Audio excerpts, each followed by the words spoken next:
Hi, my name's Pieter Tritton, aka Posh Pete, and I'm back to tell the whole story of how I smuggled $5 million worth of cocaine internationally. And this is how crime works. I can't say exactly how many operations we conducted. All that I can say is that the judge, when it came to trial in Britain, said that they knew that we'd imported at least 85 kilos, but they knew it was a hell of a lot more.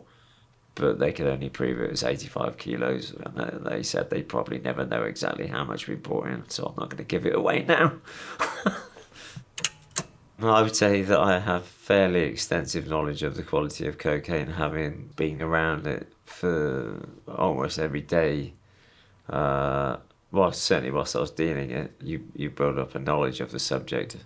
After a few years, became fairly easy to tell where a cocaine had come from because of its colour, the way it felt between your fingers, how oily it was, just all of those sort of things. The smell, because you could smell the certain chemicals like the ether, the acetone. When I was buying kilos of cocaine here, this is prior to doing our Ecuadorian thing, say a kilo of cocaine was like a creamy off-white, I would normally know it was probably going to be from Peru, and that tended to be really good for washing up into crack cocaine. That tended to be extremely strong for crack cocaine, whereas you'd buy a kilo of Bolivian cocaine, which would be pure white, very pearlescent, very strong to sniff, but when you washed it up into crack cocaine, it was like smoking fresh air. Would have very little effect, which was really weird. I suppose that because cocaine has got so many various alkaloids in it, that's why each one, and also the chemist that's made it, they each make it to their own sort of secret recipe. Yeah, and then you would get the Colombian, which quite often, back in the day, there used to be what we called diesel. It used to stink of diesel when you sniffed it, and it was very oily, and that's because it was made with a lot of gasoline or diesel instead of gasoline, and poor quality chemicals. You'd get a lot of that coming out of Colombia, where they were using cheaper base. I suppose it's a bit like a French vineyard. You go, they keep the best bottles in the chateau, and they're more expensive, and you can only buy them there, really. The trafficking was certainly one of the most difficult parts of the whole operation. I mean, overcoming the borders that you have to get through, i.e. border control, customs, things like that are by nature the hardest parts, to some extent, of cocaine trafficking. I was in Parkhurst prison at the time. This is post 9/11 happening. So there was all heightened security at the ports and airports. And a lot of drug traffickers were getting caught inadvertently in amongst the heightened security. And I'd read an article about the process of impregnating cocaine into plastic or rubber. So having read this, I realised that was really going to be the future of certainly cocaine trafficking. That the days of importing blocks of cocaine or bags of powder were really done and dusted because of the advent of scanners, X-rays, and all the heightened security that was on its way. This got me thinking and led eventually to me using that method of impregnation to import the cocaine into not only Britain but various other European countries. We would turn the cocaine, first put it into a solution, like a solvent, and then we would mix it with liquid latex, which is used as, I think, artificial skin and various other applications. We would then let that set until it dried in very thin panels. From anybody else's point of view, it would be a piece of rubber. So we would then put those into the ground sheets of tents so that it appeared as a part of the fabric of the tent. And then that would be smuggled cross-border using passengers by air, normally. Sometimes by sea, but normally by air, then sea, because of the distance involved. I formed a partnership with a Colombian and a Chilean guy. The Colombian obviously was the conduit for the cocaine because he was from Cali. He was a member of the Cali cartel. So it was all very much a family thing for them. He would source the cocaine, have it processed into the rubber latex, and he would take care of all of that end. We would normally pay him $20,000 to $30,000 for his role, American dollars, which obviously in Colombia is quite a lot of money. And we're only talking between 3 and 5 kilos at a time per tent. Sometimes we do 2 at the same time though. So we were partners, and on every shipment we would normally make between 60 to 80,000 pounds, so about $100,000 each, roughly, and that's after costs. We would pay a passenger or drug mule, as they're called, to travel out to whichever country we were using as the transit country, and we'd pay them between 10 and 12,000 pounds, so about $15,000. Well, it wasn't dependent upon the quantity of cocaine, so it could have been 1 or 5 kilos. We'd still pay them the same. We'd cover their hotel costs, flights, all that sort of stuff. So for the initial one that we did, which was 5 kilos, it cost us about £30,000. So in dollars, probably about $35,000, $40,000. And that bought us 5 kilos of cocaine in Colombia and paid for it to be transformed into latex or rubber, and paid for all the work to be done. And then obviously the guy's salary was separate. Sometimes if we made, a lot more money here in Britain by cutting the cocaine, we would give them an extra bonus. So around the time that we started doing our importation of cocaine using this impregnation method, that method was fairly new on the scene. By turning it into rubber or plastic or something like that, it becomes very difficult for the authorities to detect, because it's not only invisible. It's actually changed its physical state. It's now something else that it wasn't before.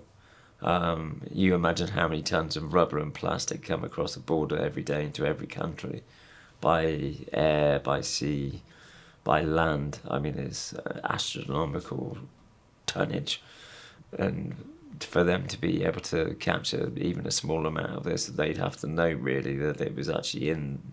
Someone would have to tell them that there's cocaine in that rubber, for them to know, because it was that good a way of trafficking that we didn't lose a single passenger in the entire time that we were working. There's a lot of cartels and drug traffickers in general. They're coming up with new methods and new ways of getting drugs from A to B to evade the authorities.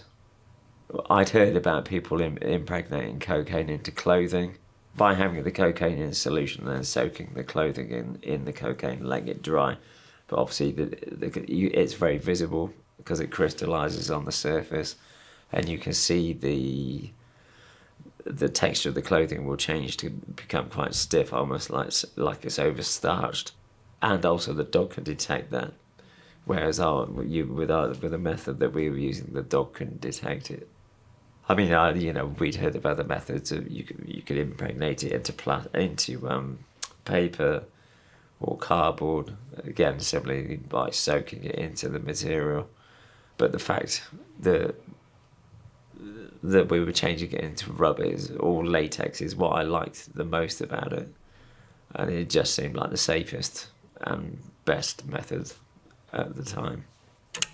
The key players in our operation in the cocaine market in Britain, there were only really the 3 of us at the top, and then below us obviously we had drivers, we were using safe houses. At one point we had an accountant keeping track of all of the outgoings and incomings, just so that we made sure that we were making profits and just exactly how much we were making. We ran it as if it was a business.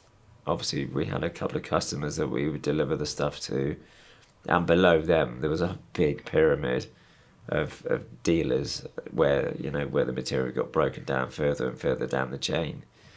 I've got a vague memory of the police saying that when I was arrested, they estimated that there were somewhere between 300 and 400 people involved, because of all the people below that I had no idea about. Basically, we tried to keep things as safe as possible by letting as few as possible people know about what we were doing. So we narrowed the number of people that we were supplying the cocaine down to, I think it was like 2 or 3 people, key people. So all of the cocaine would just go to them, because we didn't really need loads of people.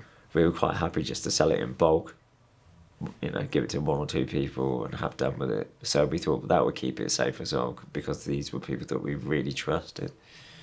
And when it came to finding passengers, it got a bit tricky, because obviously you could only use a passenger once or twice, and then you'd have to find somebody else.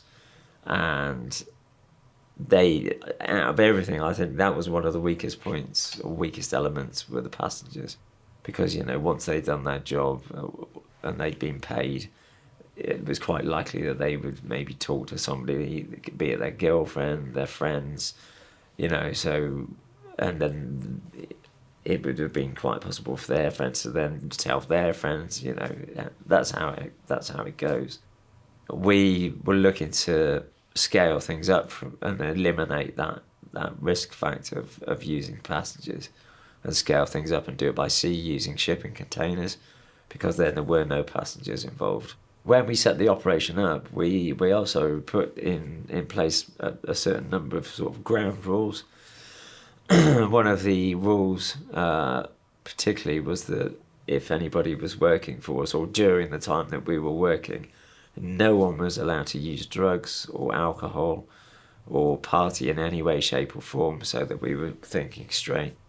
Obviously, another rule was that no one was allowed to know where the laboratory was when we were extracting the cocaine, apart from the people involved, i.e. the chemist and us 3. Another rule that we put in, I call it a rule, was that if any of us got arrested, that whoever was left out and not in prison was sort of duty bound to look after the families of the others that were in prison, make sure that their rent was paid, their food was paid, bills, utilities, everything. I was actually in Cali at the time having a meeting with the guy, our connection there, when the police raided a laboratory in Crystal Palace back in London, and discovered my 2 business partners in the lab processing the cocaine, but they'd broken one of our main rules, being that absolutely nobody should know where the lab was, because that was another really big weak link. Because if you think about it, having a lab in a static point for more than 2 or 3 days is obviously is very easily it's very easy to take out. If the police find out where it is, it's easy to raid, because it's not going anywhere. It's there, the chemicals are there. So, like I say, I was in Cali at the time, and all of the phones in London went off suddenly. My Colombian business partner, he quite quickly found out that they'd all been arrested, and they had basically been having a party in the lab. They'd had friends in there, music, parties going on, drinking, doing cocaine. When I found out, I was extremely angry, to be honest, because it almost ended it did end the operation initially, for a certain amount of time, but left everything in my hands, basically. So I then carried things on whilst they were still in prison. The first trip I did myself, simply because I wanted to do it, to make sure it got back. And I thought, well, it's the first one that we're doing, so it's highly unlikely that I'm going to get arrested, because nobody knows that we're doing it yet. It's the first one. And I kind of wanted to experience the whole run of, things. And I didn't want to start sending passengers or drug mules to do something that I hadn't already done myself. So I had done all the tourist sort of stuff. I'd gone to Cotopaxi volcano. I've done a couple of other touristy type things around Quito, gone to the museums. And whilst doing that, I'd collected loads of brochures and stuff to back up my story. And I'd forgotten about the luggage allowance, the weight allowance that you're allowed to take through the airport. So when I got back to the airport, the tent that I'd been given on this occasion to carry through weighed about 30 or 40 kilos. It was huge, 10-man tent, plus 5 kilos of cocaine in it. So I'd also bought my family things like ceramic plates, leather jackets, loads of heavy gifts, just completely forgotten. Get to the airport, and I think I was like 100 kilos over my allowance of 30 kilos. So obviously that's rung an alarm bell straight away with the airline, which was KLM. So they said, look, why don't you get rid of this tent? Because they said you either have to get rid of some of the weight, or you've got to pay a huge, what do they call it, like a fine, to see you onto the plane. And at the time, I just didn't have the money on me to pay the fine. And I thought, well, I'll just get rid of some of these gifts I've got. So anyway, they said, why don't you get rid of the tent? And I said, there's me saying, well, I can't get rid of the tent, obviously. So that must have looked really weird to them. So in front of the airline staff at the check-in desk, I've given away all of these gifts to the people working in the shops at the airport and the restaurants. So they all thought it was Christmas, getting all these brand new leather jackets and ceramic plates. So the airline staff must have been watching this and thinking, this guy's obviously up to something, you know what I mean? I'm travelling on my own, single male, all of the red flags have been ticked and going up. So anyway, I get on the plane, land at Schiphol Airport, and sure enough, there's a line of Dutch drug enforcement agents waiting, and they're, all the passengers are having to file through them. And I knew right then and then that I was getting stopped. So sure enough, I get to the front of the queue and they pull me in and they say, right, we need to talk to you. So they put me in a holding room with about 30 or 40 people, only 3 or 4 of which were European and all the rest South American. I thought, well, I'm done for here. Do you know what I mean? There's no going home. Eventually, I get called into the office and they say, what have you been doing? And I said, well, I've been to Cotopaxi Volcano. I was there on tourism. I'd always wanted to go to South America. Just gave them all the spiel about being a tourist. Laid out all the brochures, said I'd been here, there, blah, blah, blah. And I thought any minute now they're going to plonk this tent down on the desk in front of me and go, and what's this? And it didn't happen. And after about 30 minutes of questioning, they said, oh, really sorry to have detained you. You're free to go. Catch your connecting flight, which was to Stansted. So I get on the plane and I'm fully expecting to be arrested when I get back to Britain. And land at Stansted Airport. There's the tent going round and round on the carousel, and I'm thinking, shall I, shan't I? And in the end, I just thought, oh, to hell with it. Grabbed it, and I thought, as soon as I fully expected that as soon as I touched it, I'd be just, dozens of police officers would pile on me, and nothing happened, and I was shocked. So I picked up this tent, got it on the trolley, got the rest of my bags, and just walked straight out of Stansted Airport, and I was home free. And actually coming back to the rules, that was another rule that I set myself. I thought, well, there's no need for anybody to know when the passenger is coming back into the country, because as long as nobody knows, then really no one can be told, i.e. the police can't be told, unless they found out some other way. When it came to finding passengers after having done this first trip myself, we found people that didn't have certainly any criminal record for drugs. Or if it was a record for drugs, only something minor like a little bit of cannabis, but preferably people that had a clean record, or like I say, nothing for drugs. People that were, in our eyes, trustworthy and fairly calm, people that were presentable. I think the riskiest part was just trying to hold your nerve. and not show too many nerves going through the airport.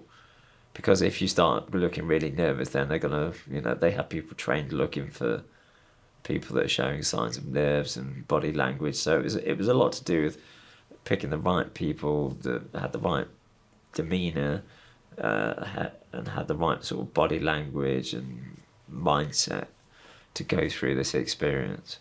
The normal passenger sits in an airport, is bored. They're reading a newspaper, reading a book, or getting some food or having a drink. They're not looking around, looking at the cameras, looking at security, stuff like that. So it would just be a matter of just treating it as if you were on holiday, any other normal trip, do as you would on any other day.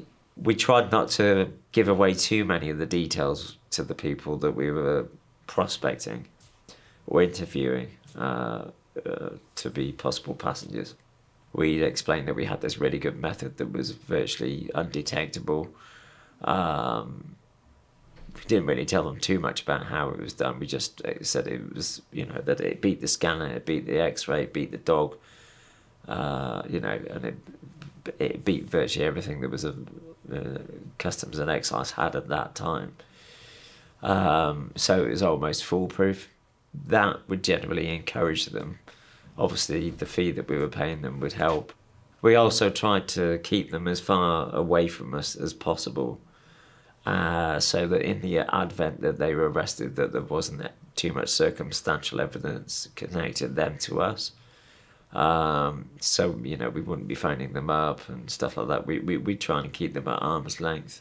We would give them a backstory insofar as we would say, we would tell them that if the worst happened and, they got arrested in South America, we would try and buy them out because we knew how corrupt it was in South America. So we would try and we would get them a lawyer and try and bribe them out any which way we could. If they got caught in Britain, we used to tell them to say the old story that, somebody asked us to carry this bag through or this tent through. And then if and when it came to trial, get your barrister to hold up a piece of rubber or latex in front of the jury and say to the jury, would any member of the jury know that this is cocaine? And then every single one is going to say no, because how could you? So right then and there, that gives an element of doubt for the jury. That presents an element of doubt. So in British law, as long as there's enough reasonable doubt in a case, the defendant normally is found not guilty. If there wasn't any phone calls connecting us to them and them to drug trafficking or of any sort, and they were sort of working in quite to the appearances of the court, a normal citizen working or, quite straight, then they stood a good chance of getting off. We tried to find countries that had fairly relaxed drug laws, fairly porous border force. We also started a method of, we would buy a passenger a return ticket, obviously. Say they left from Heathrow, they'd be returning to Heathrow. As soon as we got them loaded with the tent in South America, we would then buy them a new return ticket to a different destination. So we wouldn't send them back on the original return leg of the journey. We'd try and get them back on, we would basically get them on the plane the same day they got the tent or the next day as quick as possible. And that really worked because the British police, when they arrested me eventually, they actually told me that was, they were actually waiting at the airports for the passengers coming back and they weren't turning up and they didn't know what was going on. They didn't, because obviously they didn't know that we were buying a different ticket to a different destination, just one way. So you have to know the law to break the law, really. For us, America was a full-on no-go. I mean, there was one occasion actually when I went through Miami. I wasn't carrying anything, and it served as a test bed for us, really, because I think I was on the way to Venezuela, and I bought a ticket transiting through Miami, And and it was with American Airlines, and I phoned up American Airlines and I said, look, I think I'd recently been released from prison. Well, this was the story I gave them. And I said, I've recently been released from prison. I've got a criminal record for drug trafficking in Britain. If I'm just in transit through Miami, is that going to be a problem? And they said, no, it won't be a problem. Go ahead, buy the ticket. You'll be fine. And they got that completely wrong. It was a big problem. What happened was I missed my flight at Heathrow to Miami. So they stuck me on the next flight afterwards, I think, which was a British Airways flight. But by that point, I missed my connecting flight to Caracas in Venezuela. So they said, we'll put you up in the airport hotel. So I get to the front of the queue in Miami, present my passport, and I think there's no way they're going to let me in. And the guy stamps the passport and says, welcome to America. And I was like, you've got to be joking, you let me in. I couldn't believe it. So I go into Miami, go to the airport hotel, check in, blah, blah, blah. And just had to spend 3 days having a look around Miami. I got back to the airport to get the plane to Venezuela, and the security went absolutely ape. They said, where have you been? What have you been doing? They had me in a room. They strip searched me. They went through all my luggage. American Airlines obviously made a mistake. So after that experience, and we knew America was really hot anyway.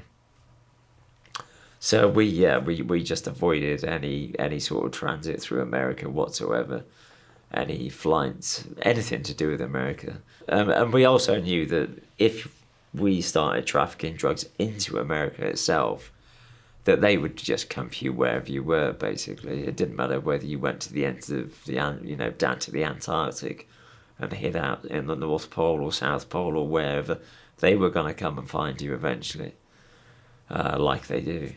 So yeah, for us, America was a big no-go zone. Yeah. As far as airlines went, I think definitely the Spanish airlines were a little bit laxer.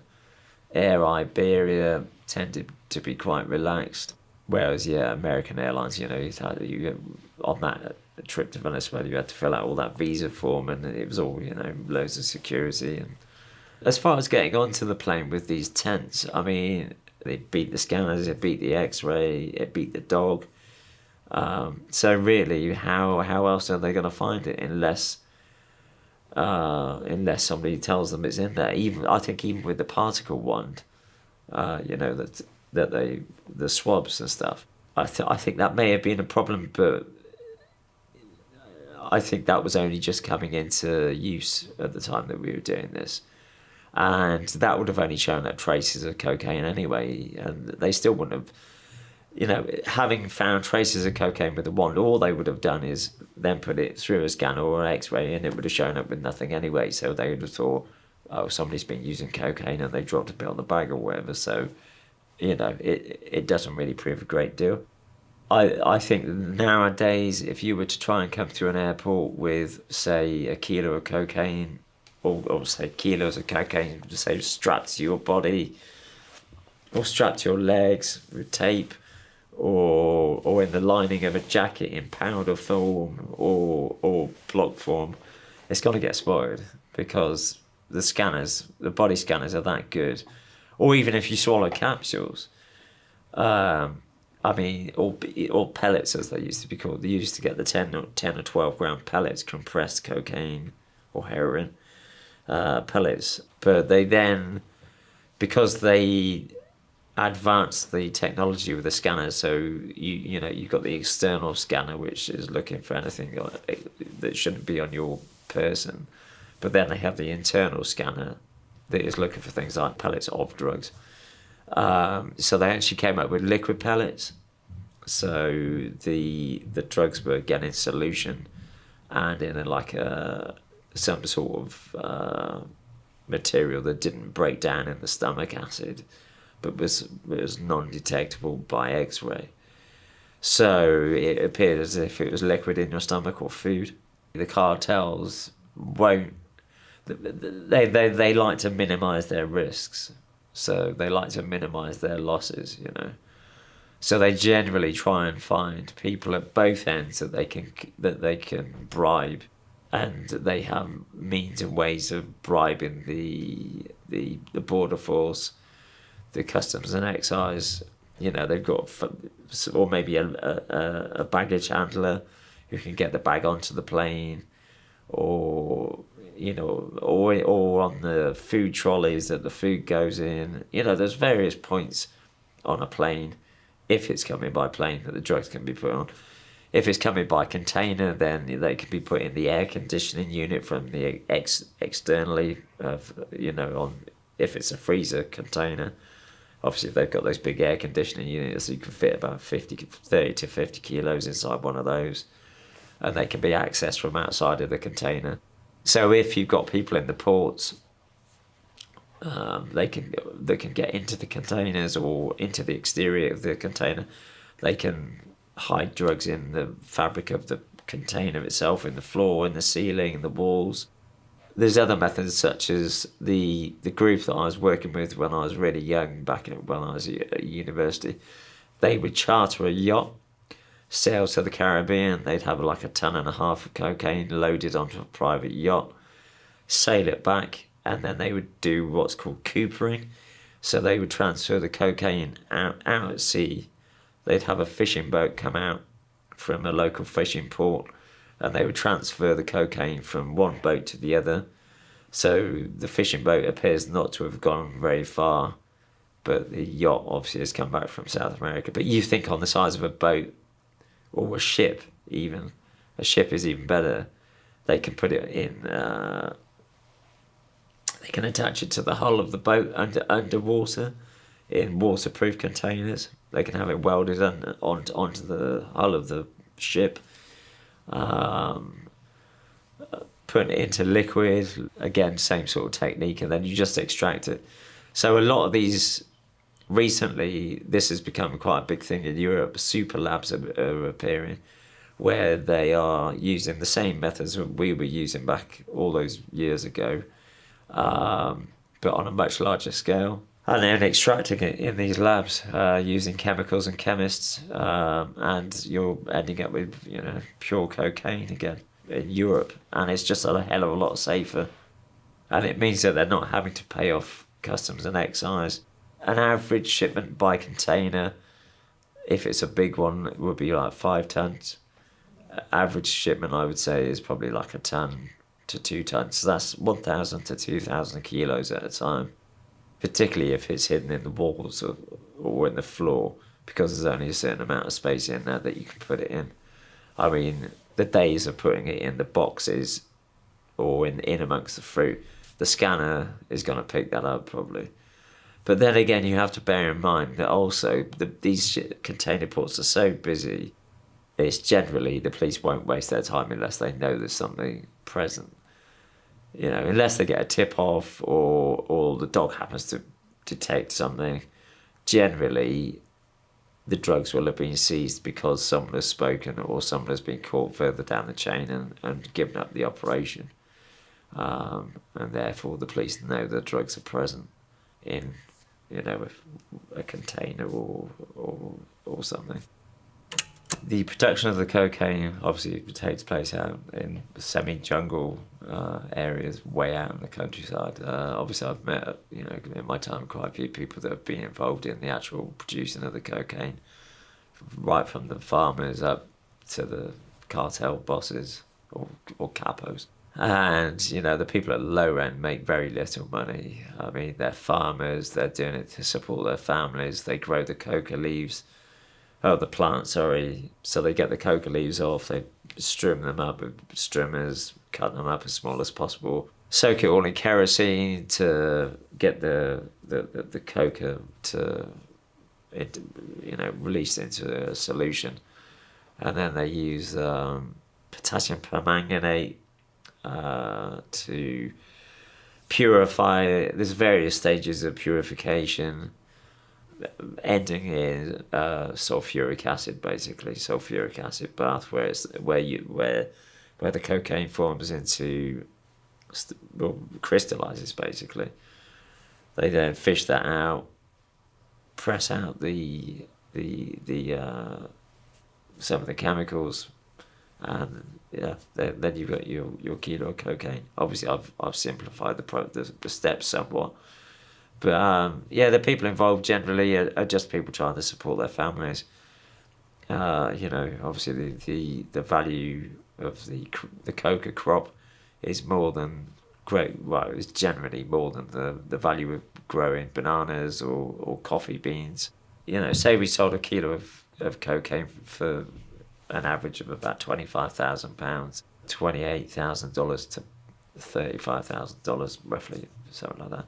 Because if you think you can buy a kilo of cocaine in Ecuador for $2,000 pure, packaged, ready to be shipped, if you go right out into the countryside, into the jungle, to a lab, you can buy it there for as little as $800, $800 pure cocaine. And that's after it's been processed, all the chemicals, all the people involved there have been paid. So out of that, probably the farmer's gonna end up, or will have been paid, maybe $200 or $300, maybe a bit more. Depends on how much of the processing he does as well. But they're producing maybe 1,000 kilos a week, 2,000 a week. But again, like I say, to make 1 kilo is an acre of land. So to make 1,000, you need 1,000 acres of land, and that's quite a lot.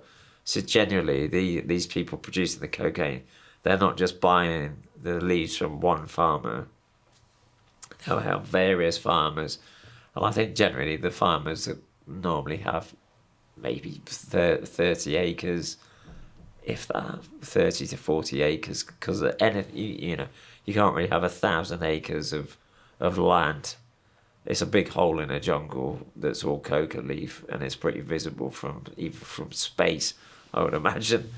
So that's why it has to be done in little bits, and obviously land costs money as well. So I guess they buy it. Well, they definitely buy it from various farmers. So once that had been made, we would have, it gets transported into cities to be sold. The people that I was involved with were all from Cali, all interconnected with the Cali cartel and the paramilitaries. They would make it up into the latex or rubber.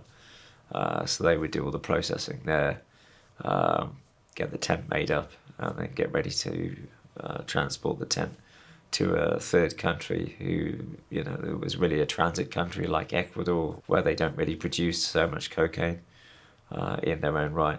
Whilst I was in Parkhurst prison, having read this article about this shipment of cocaine being seized, coming in by a shipping container that was impregnated in plastic garden furniture, I then spoke to my co-defendants, or one of my co-defendants, and I said, look, when I get out of prison, I kind of want to go straight, not be involved in drug trafficking. But if you get a phone call from me one day, it's going to be because I want you to try and get us a connection with someone who can get us cocaine in South America, basically, so we can start importing cocaine direct from South America into Britain and cut out all the middlemen. Someone that can get it impregnated for us, do all of that. Time went by, got released from prison, went straight for a while, and then decided not to go straight. Made the phone call, phoned up my friend and said, look, can you try and find us a Colombian, a Bolivian, Peruvian, someone that can get this, source us cocaine in South America, and preferably have it made into rubber or impregnated in some form. So he went away, and after about 2 weeks phoned me up and said, look, I've managed to get hold of a Colombian and a Chilean guy down in South London in Kennington who are interested in meeting you. They're selling cocaine. So initially, I didn't want to just go in there and go, this is my idea. I thought I'd go see what they're like. So a friend in South Wales gave me the money to go and buy a kilo of coke from them. So went and bought the first kilo of cocaine from them. They seemed okay. So came back a week later to buy another kilo of cocaine. And at this point I said, actually guys, look, the real reason I'm here is because I want to start bringing cocaine into the country. I can bring to the table investment money, so we can upscale things, bring more in at a time. I can get chemicals, I can just bring a lot to the table. You've obviously got things going already. And it turned out, they were actually already bringing cocaine into the country, impregnated in rubber, in latex. So to me, it was almost like destiny stepped in and brought about this meeting of minds. So it was definitely a pivotal point in my life. That led me to here.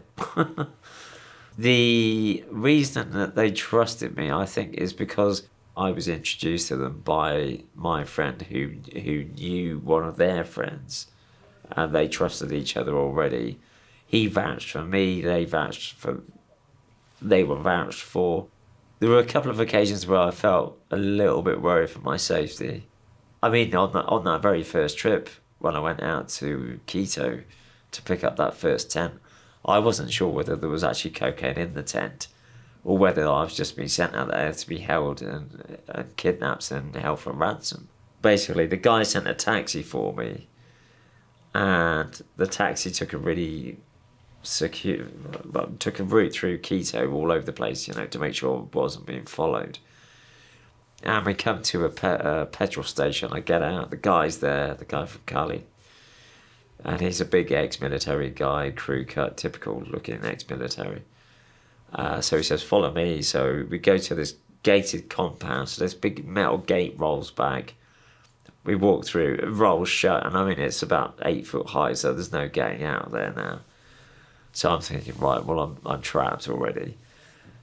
Go up a set of steps, in through a door. The door closes. I turn around and there's a gun hanging off the back of the door, like a rifle or a shotgun or something, long barreled. So I thought, well, that's not a good sign. So we go into the flat or apartment, and I thought, well, I better check that the cocaine's in this tent, because they could just hand me a tent. I could fly all the way back to London and find this just a normal tent, so I don't know there's cocaine in it.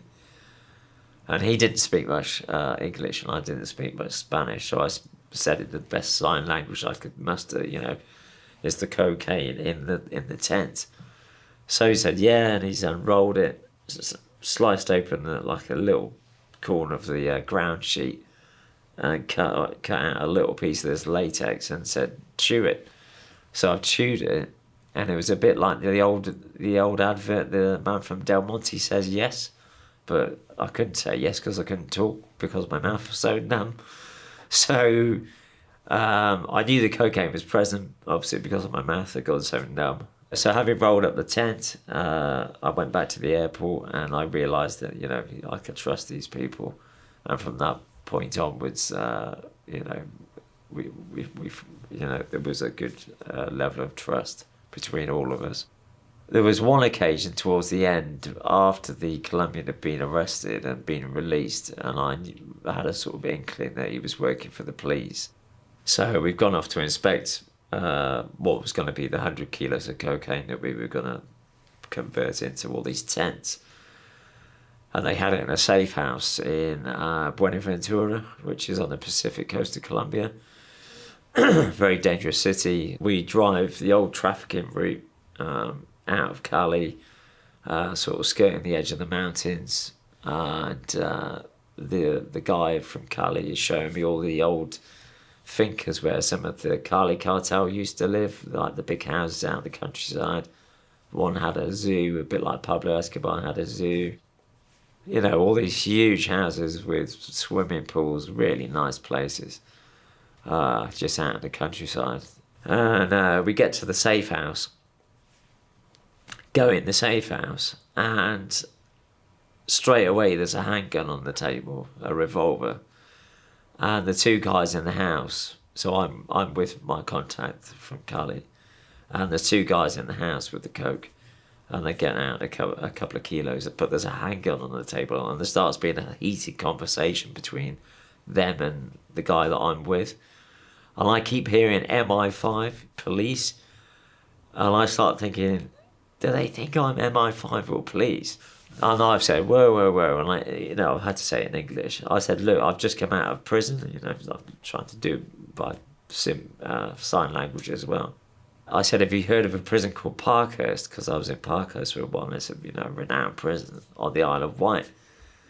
And at this point, one of the guys that's been gabbling away in Spanish and looking like he's going to shoot me starts suddenly speaking English, hasn't spoken a word of English to this point.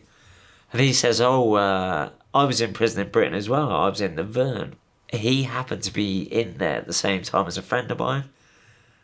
Honestly, the coincidences in my life have been crazy. It's such a small world. So I said, do you remember a guy in there called Simon, blah, blah, blah? And he said, yeah, I remember Simon. I've got a photograph with him. And he goes off and he pulls out his photo, and there's him with my friend. And of course, after that, they're like, yeah, this guy's sound. We thought you were police. We thought you were MI5. We were going to kill you. But now we know you're all good. You're all good. So we can carry on negotiating the business. And I was like, that was close. Had I not been in prison at any point in Britain, and had that story and happened to have had that friend in the Verne at the same time as he was, I probably wouldn't be here today. But that was pretty scary. The end marketplace for our product tended to be South Wales through our connection there, right across the M4 corridor, and the other would be Edinburgh. After getting the tent back into Britain, or tents, we would have our lab set up, normally ready to go, the chemicals there, and we'd use various alcohols and acids to extract the cocaine. That would take 2 or 3 days to do. We'd then cut it and repress it, repackage it. So say we brought in 5 kilos, we'd normally end up with probably like 7 to 8 kilos of final product. Maybe we'd send 4 to South Wales, 4 or 5 to South Wales, and the rest up to Scotland, or maybe all of it to South Wales, depending on what was happening. That would then be broken down into, I guess they would probably sell a couple of kilos to people that were buying kilos. Some of it, it would just get broken down into kilos, half kilos, 9 bars or 9 ounces, 4.5s, and then obviously your ounces would get broken down into grams and half grams, quarter ounces. So that's where that big pyramid came in. If you think, 8 kilos, that's 8,000 grams. And that's before, because obviously, that's how we give it to the dealers. They were then probably cutting it in turn. In fact, I know they were.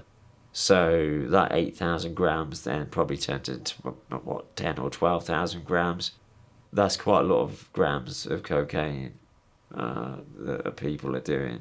I think it was about 60 or 70 a gram at that time. Nowadays it's like about 100.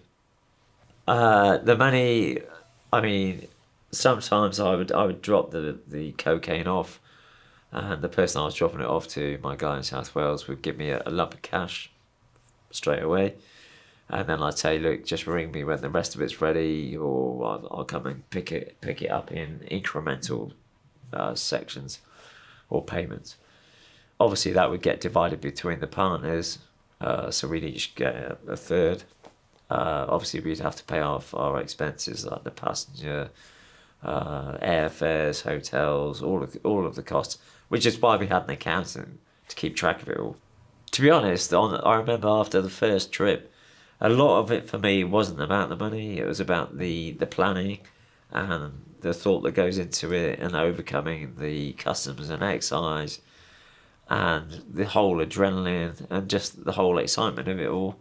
A bit like a big game of chess, or poker for high stakes,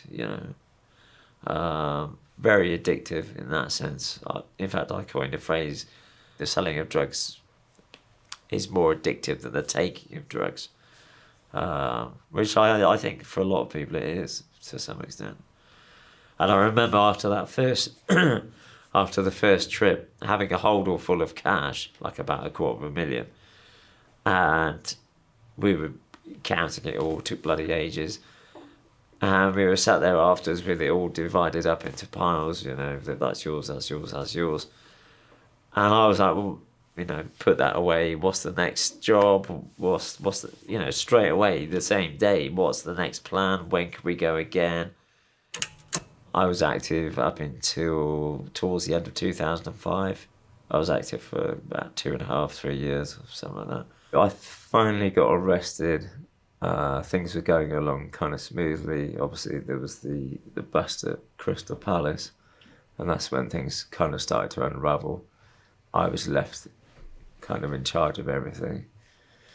And the Colombian partner, my Colombian partner in London, got flipped by the police, became a police informant, got released after 6 months on remand, and obviously then started feeding them information about what we were doing, or what I was doing. But in the meantime, I'd started at work with the chemist that we'd used to do the extraction on the first tent. And I started to see the surveillance happening around me, started to see the same faces over and over again in cars, just obvious police surveillance. And then what really tipped the hat was I'd been introduced to a Pakistani guy through some fraudsters from London on a completely different matter, something to do with a big fraud. They were massive in the fraud game, doing long firms, tax evasion, stuff like that. And he said, well, I have a practice of getting a background check done by a police officer friend who's corrupt, who I pay to do a background check on all new people that are introduced to me that I'm possibly going to do some work with.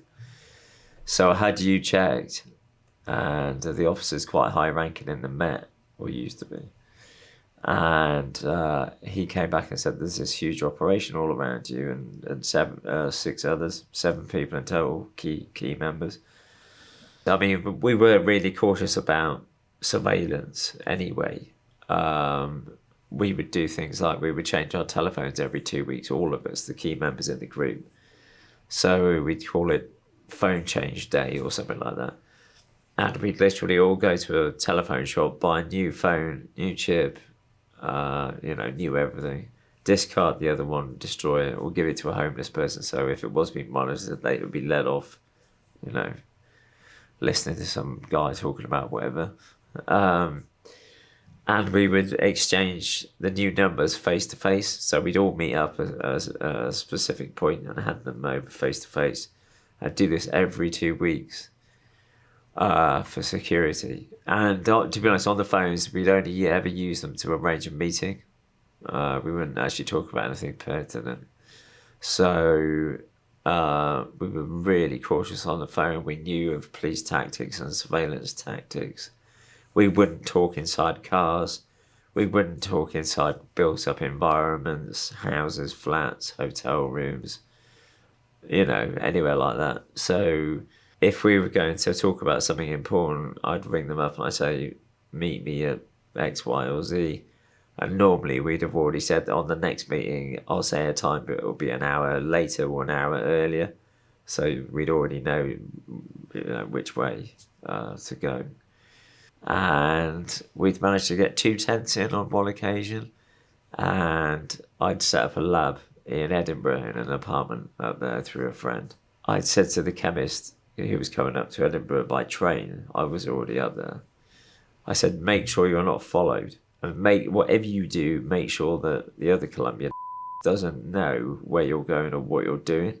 Unbeknownst to us, the Colombian gets followed up with a friend of his from London to Edinburgh to the flat. So we started work on the processing and extraction of the cocaine. And I didn't really want to be around the lab too much whilst they were working, so I left them to it, went off out to Edinburgh.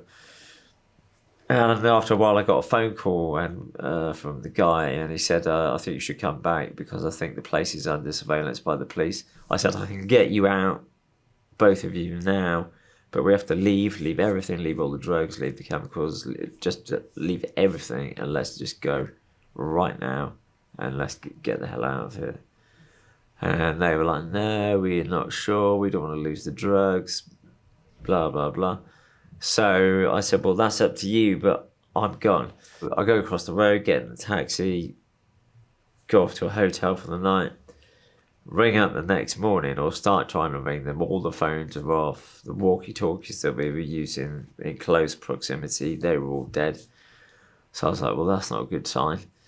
So I get in a taxi, or I walk back down to Leith, and the big, what had been a big old Georgian front door, because it was a Georgian flat, had been smashed through. Apparently it took them half an hour to get through it because it was so solid.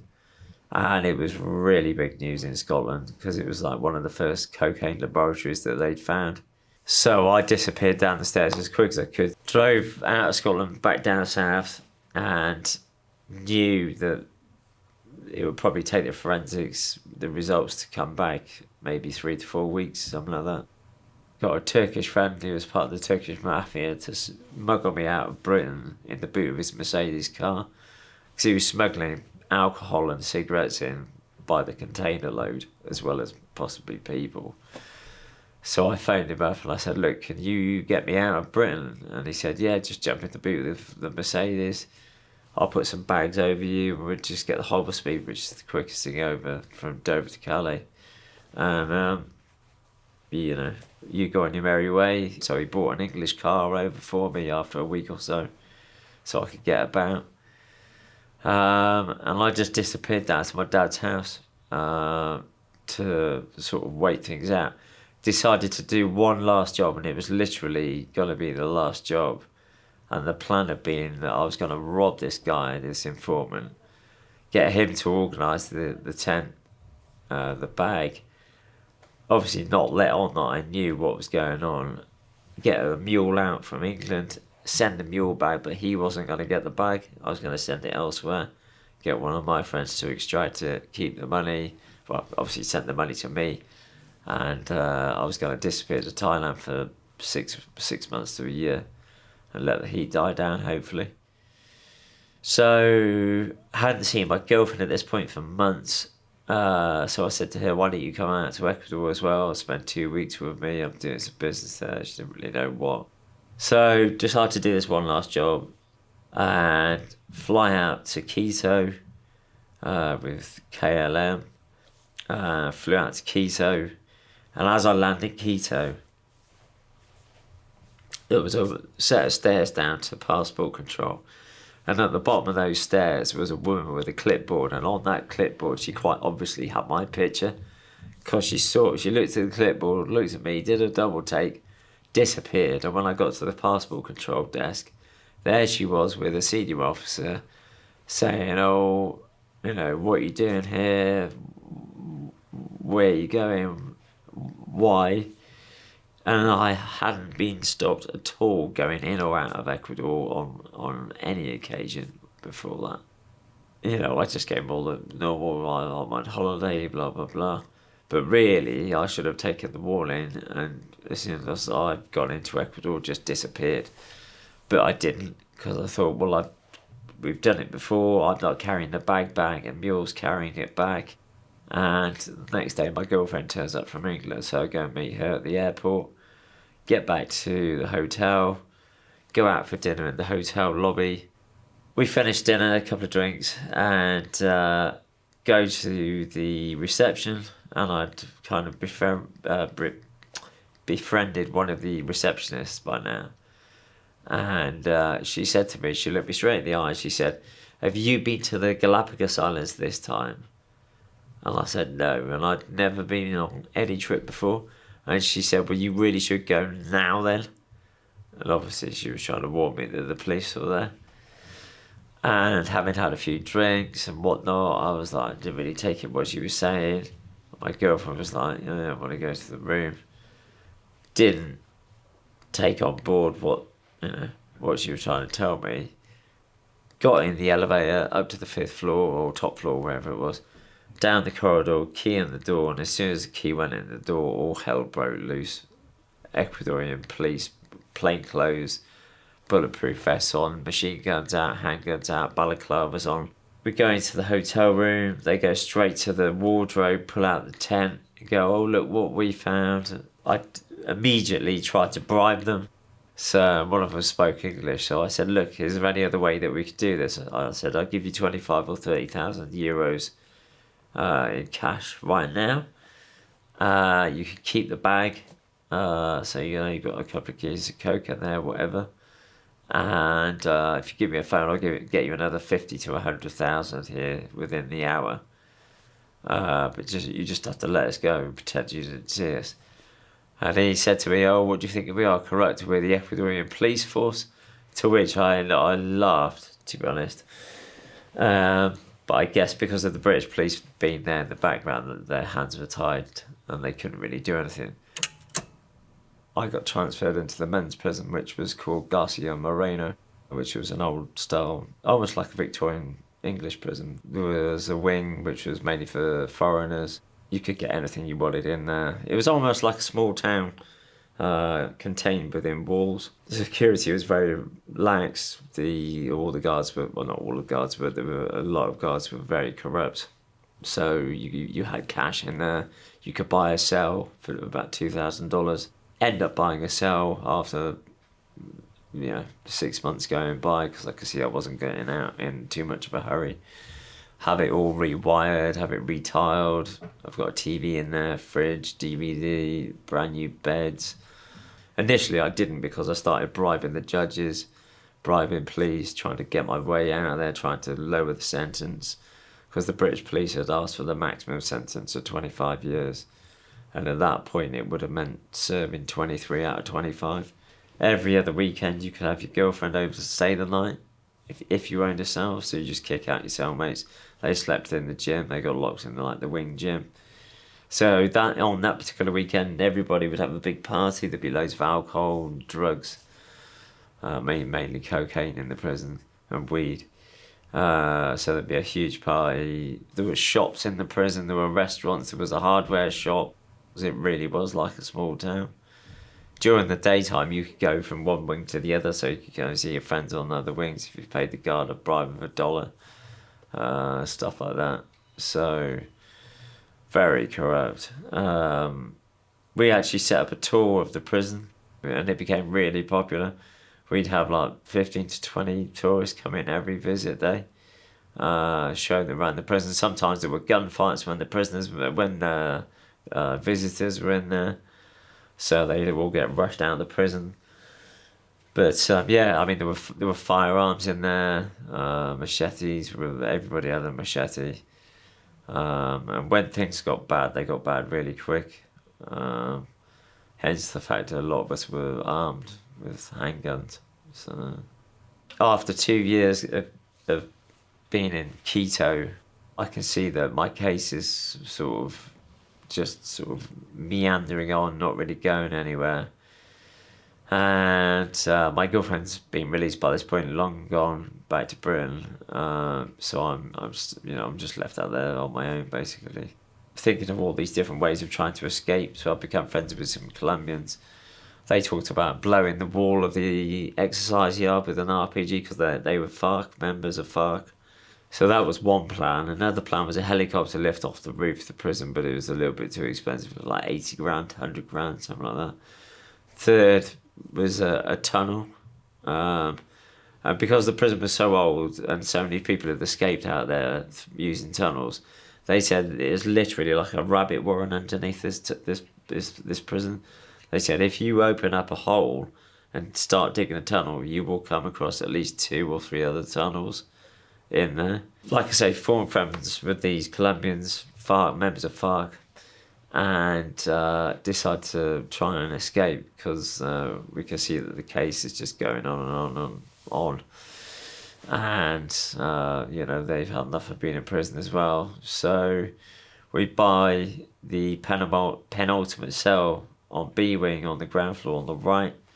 which was virtually next door to the exterior wall to the prison. I mean, the exterior wall was a joke to that prison. It was like maybe one, maximum two concrete blocks thick, and that was it. You were free.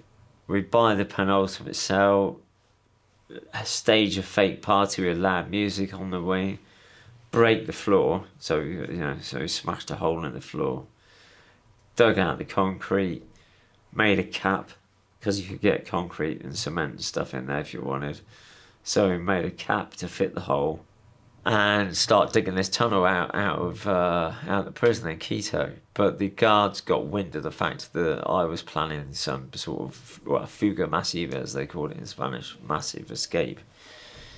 And after a little while, on a visit day, they basically came and collected me with a piece of 2x4 in their hands, a piece of wood, and said, right, you're getting moved to Guayaquil, which is the big port city in the south of Ecuador, very dangerous. And I mean, this place was gigantic. I'd seen all sorts of terrible things on the news about the prison in Guayaquil. At the time, it was either the fourth or the fifth most dangerous prison in the whole of South America. The murder rate there was between 5 and 6 a week. 8,000 prisoners, split half and half between two gangs who were at war with each other. I end up in the end with the Cubanos. The other end were, at the time, Los Rusos. Every day, gunfights. They had spotters on inmates on the roof of the prison, on the wings, one on each corner of each wing. There, they had control of all the telephones. You weren't allowed a mobile telephone in your possession. You had to use their mobile telephones, so you had to pay them like $1 a minute to phone abroad. Or 30 cents locally, I think it was. They had a pyramid sort of organisation where there were 3 brothers at the top called the Los Cubanos, the Cubanos.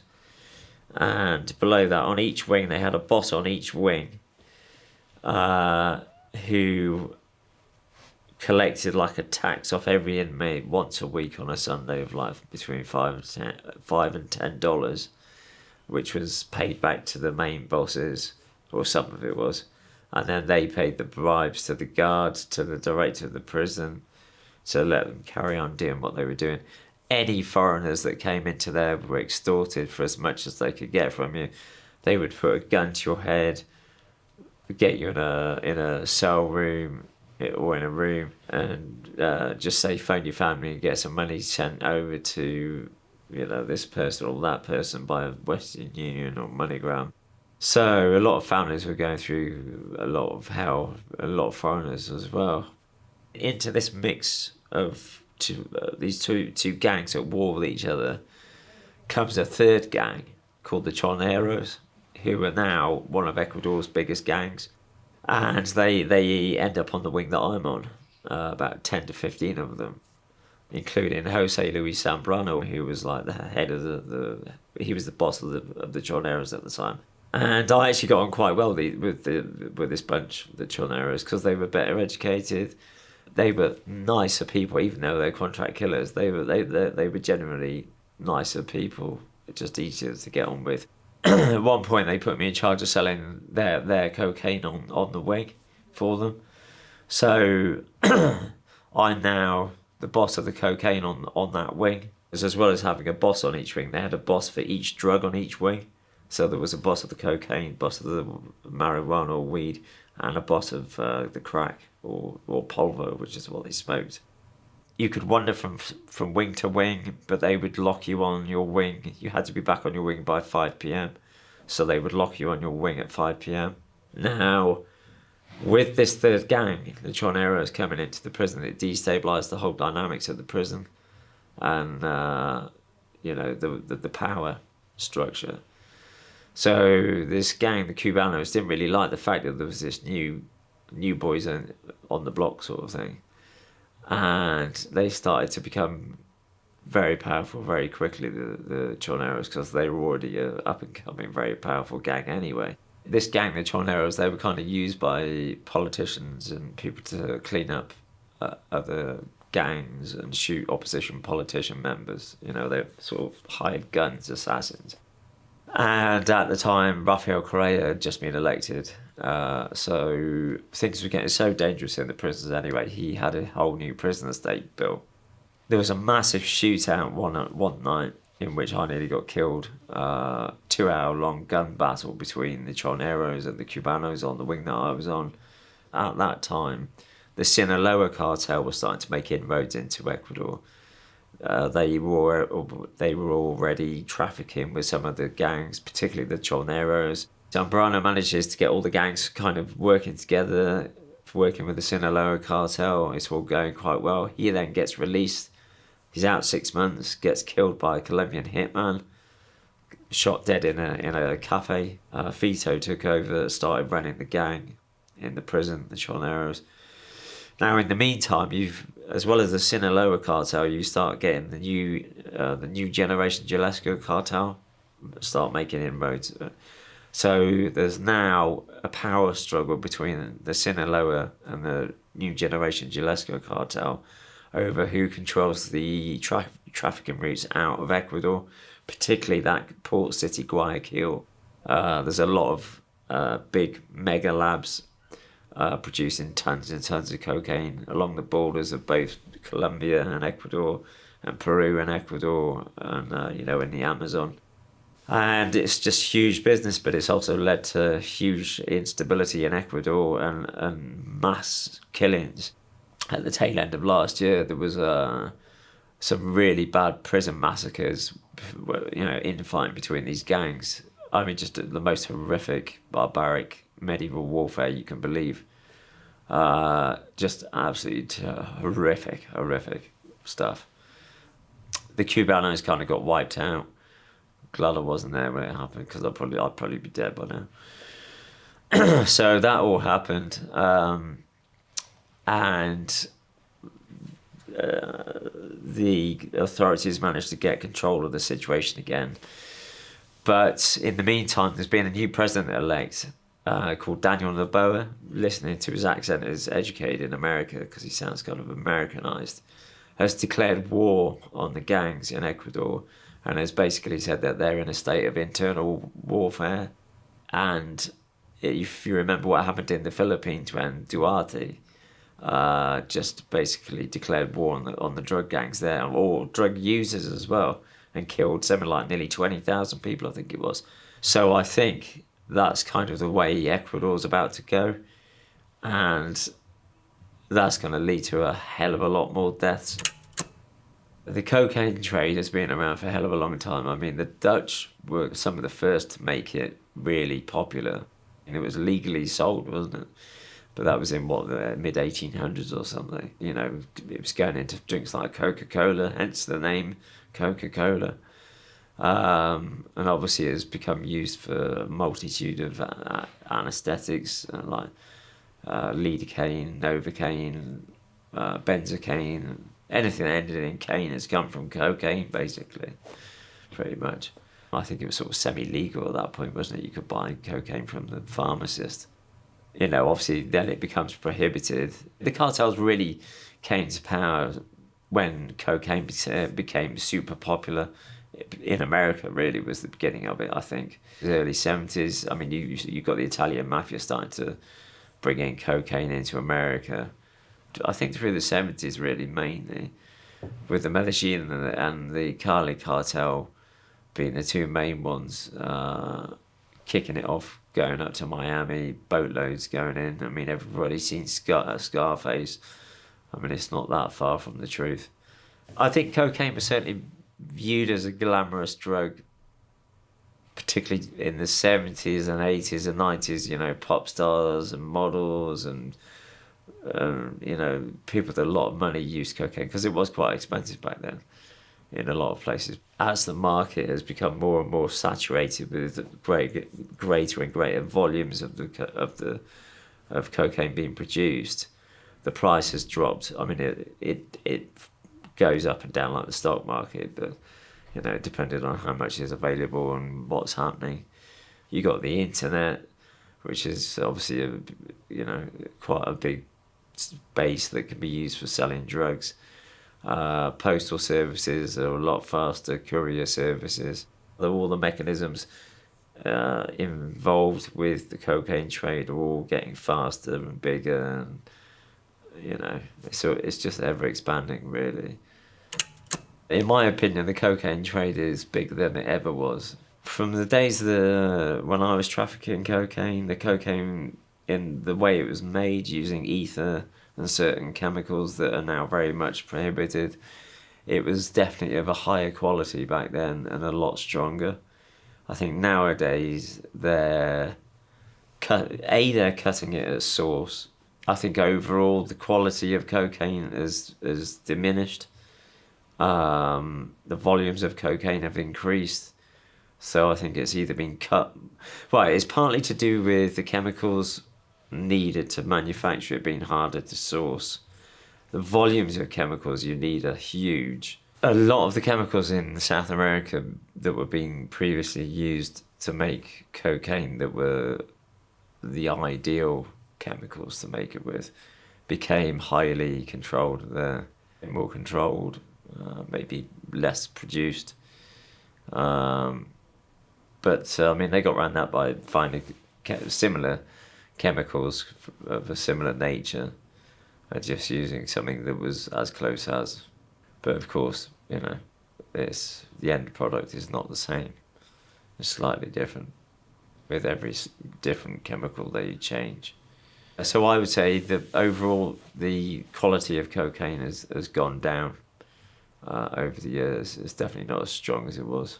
When you're talking about making tons of cocaine, you're talking about, if you're using ether for 1 kilo, I think it's like between 5 and 7 litres of ether just to make 1 kilo of cocaine, let alone the sulfuric acid, the hydrochloric acid you need, potassium permanganate, all the rest of the chemicals involved that are becoming harder to get, acetone. In countries where they're producing cocaine, even being stopped with some of those chemicals will land you in prison because they know what they're for, or what they're likely to be for if you're being caught with them. So yeah, at street level, I would say that as cocaine has become more readily available, there's certainly more people are using it. It's easier to get. The Albanians have had a massive influence in the cocaine market in Britain. They now control a lot of the trade.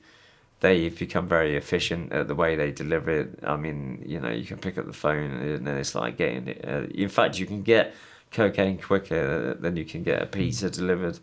I think it's still quite a big cash business, for sure, definitely. And I think it always will be if it's illegal. But there's definitely a Bitcoin, cryptocurrencies have definitely become involved to a certain degree. Bank-to-bank transfers, even things like using big multinational companies, say you've got somebody on the inside, to make a transfer from one country to another. I mean, I think it's just still quite a few of the old ways of money laundering, just setting up a business and cleaning it through a business, through property, through high-value goods, basically. Watches, cars, high-value products that can be bought, or, I don't know, just all through corrupt bank officials that will accept cash. I mean, there's various ways of cleaning up money. If it's going in skirting boards, behind skirting boards, under false floors, some of it we were putting... We did have means and ways of getting it into cleaning it. We were able to buy whole properties with cash through corrupt property dealers. We could buy a house with cash, and they would give us all the paperwork. Stocks and shares was a good one. I found. Slowly put money into a bank account and then buy a load of shares, and then we could trade use the share certificates as collateral. Artwork, antiques, buy them, sell them again straight away, stuff like that, just to clean the money. As far as the war on drugs goes, I would say it's unwinnable, and really the only way to get a grip on things, a hold on things, is to legalise it, manufacture it under licence, tax it heavily, distribute it from controlled distribution points, offset the ill effects on healthcare through taxation. I'm not sure there's much that the government can do to stop cocaine being trafficked. I think it will always. I mean, the legalization question is a tricky one because, I mean, we've seen it. Certain drugs legalized in America, in certain states, Canada, and in some respects it's worked, in others it hasn't. The problem is that there are always going to be people that abuse drugs, that don't just use drugs.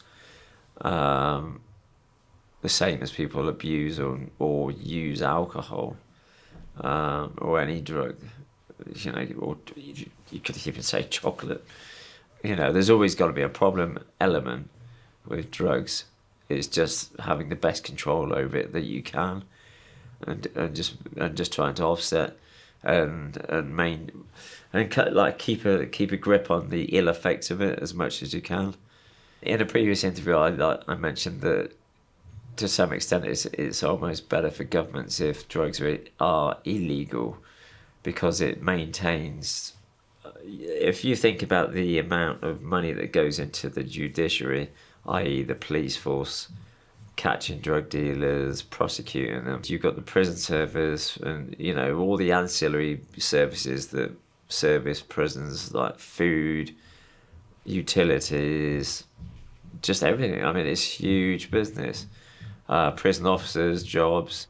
I mean, when you start looking into how much it costs to keep people in prison per year, per prisoner, it's a lot of money. It is big business here being illegal. It would be interesting to do the maths and see how it would work out if it was legal and taxed, which would be more or less profitable. And I bet you it would be less profitable if it was legal. I bet you any money. So I was 4 years old and accidentally got fed a lump of hash cake by my mum, who, unbeknownst to her, that they were at a party. My dad used to smoke hash. He was a builder, so there was always hash around the house. Obviously, being a kid, I didn't realise what was going on, didn't appreciate what was happening, but he was smoking it daily. And we were at this particular party, and my mum fed me a lump of what I thought was chocolate cake, and it was actually laced with a lot of hashish, and I got really stoned. But then real involvement came after my parents got divorced when I was about 10. My mum got together with one of my dad's friends who had 2 older sons, the oldest of which was a well-known local DJ, and they were organising a lot of illegal raves at the time. This is early 90s. So obviously I want to start going along, start tagging along. See, it's really easy to sell drugs in these parties because the police aren't getting involved whatsoever. So I feel quite safe, quite easy to do. Most of the people I'm selling to I know anyway. So it was an easy way to generate money. So that was all the party stuff. And then the cocaine came a bit later when I was at uni. So I met local dealers around Cardiff. They then started asking for much larger amounts.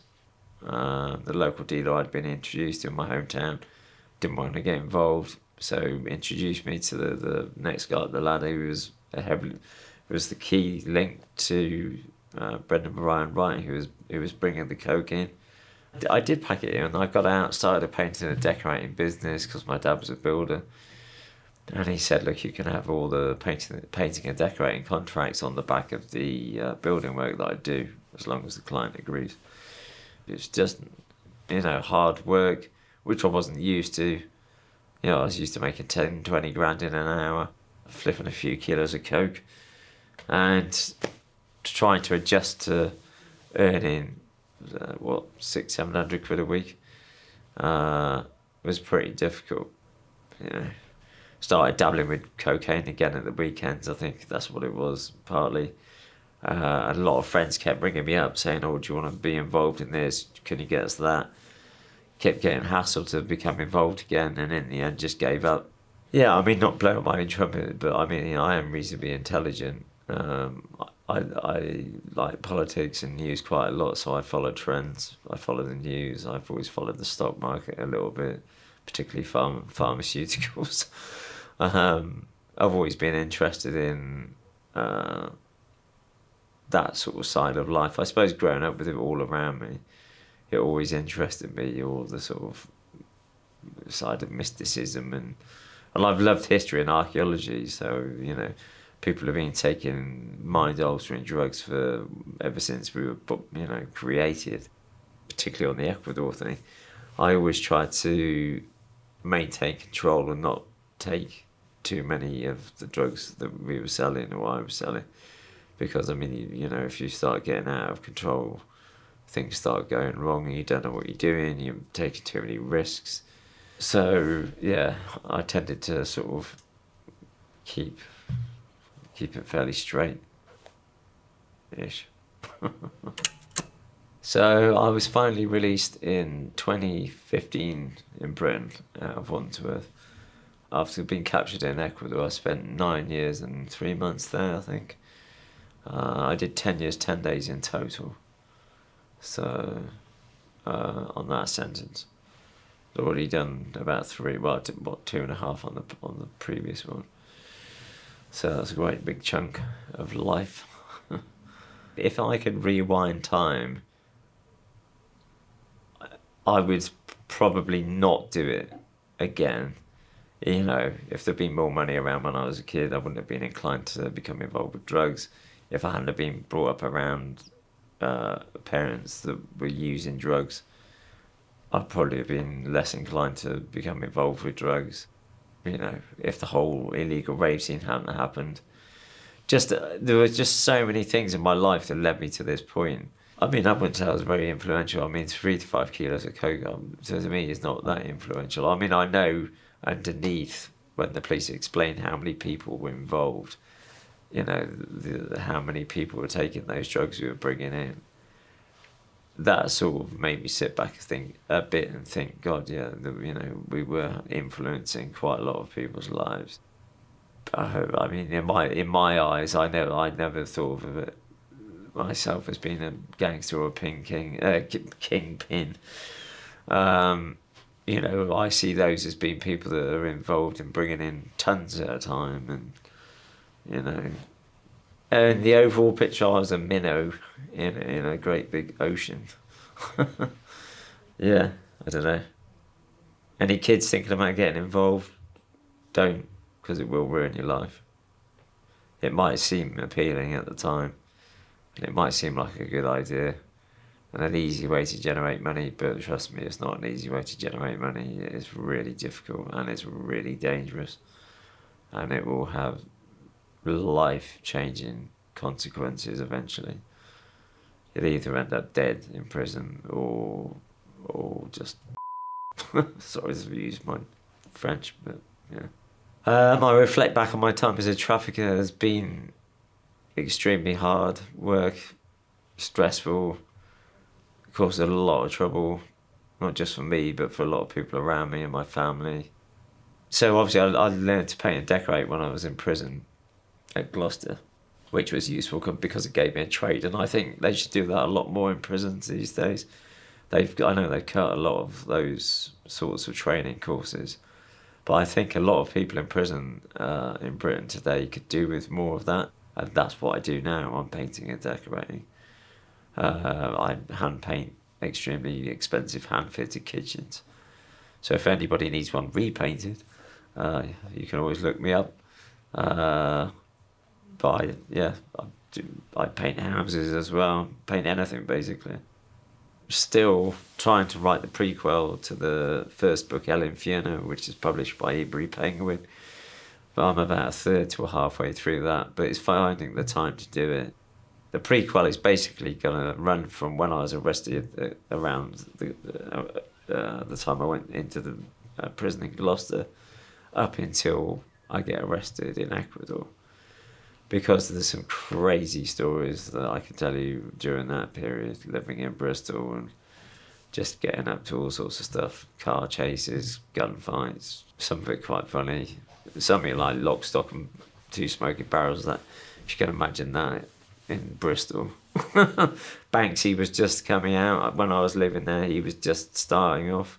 I remember seeing some of his artwork sprayed up on derelict buildings, and people saying, "Oh, there's this new graffiti artist around. I wish I kept some of his work.